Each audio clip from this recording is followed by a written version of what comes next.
Republicans are vowing to continue the fight on the Keystone pipeline, the latest bill falling short in the Senate by just one vote.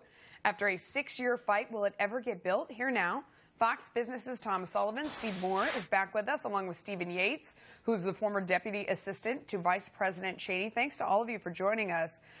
Stephen, let me start with you. It fell one vote short. Now they're saying they're going to bring it back in the new year. It's starting to feel like this is never going to happen. What do you think? I think it is going to happen in the new year. They're certainly going to have a vote, and the numbers should favor support of the pipeline. Really, if you look at where the Republicans picked up a number of seats, it actually should help this vote count go up. But I think everyone also realizes this is not going to be a dramatic change in the energy independence equation for the United States. It's just a move in the right direction. It's a move in the right direction in relations with Canada and for jobs in the U.S. On the topic of the pipeline, though, Tom, I mean, the president can just veto it at that point. I mean, whether we wait till next year and we get new folks in and everything changes, he can still veto it. He may, but I doubt it. And I'll tell you why. I think what he's going to do, Republicans will pass this. I think it will pass rather quickly when they get back to work in January. But the president's going to use this as some sort of bargaining chip to get something from the Republicans. But what this showed last night, by the Senate missing by one vote, it showed everything that people repudiated at the midterm election. No, that's true. Hang on. I want to play for you what CEO Russ Girling said on Neil Cavuto last night. Steve, I'll ask you to react on the other side. Go ahead. Support for the project continues. It's growing. The need for it continues to grow. Production's up in Canada. Production's up in the U.S. We've got to move this crude in the safest way we can, and in a pipeline's the way to do it. So the pipeline's got to get built.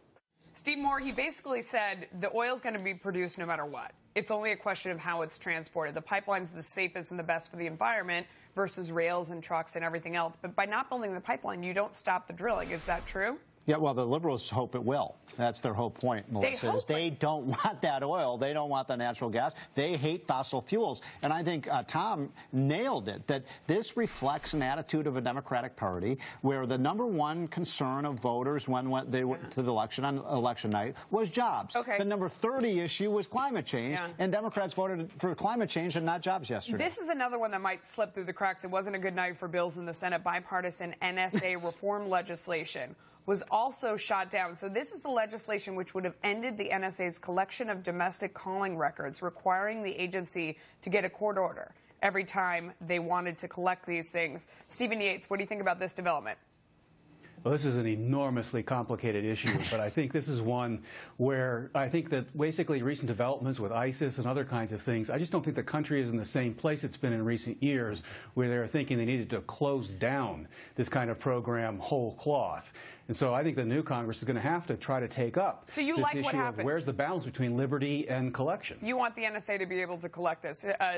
Tom Sullivan, what do you think? Well, I think, first of all, this would have been very, very cumbersome for the government. They still could have gotten the information.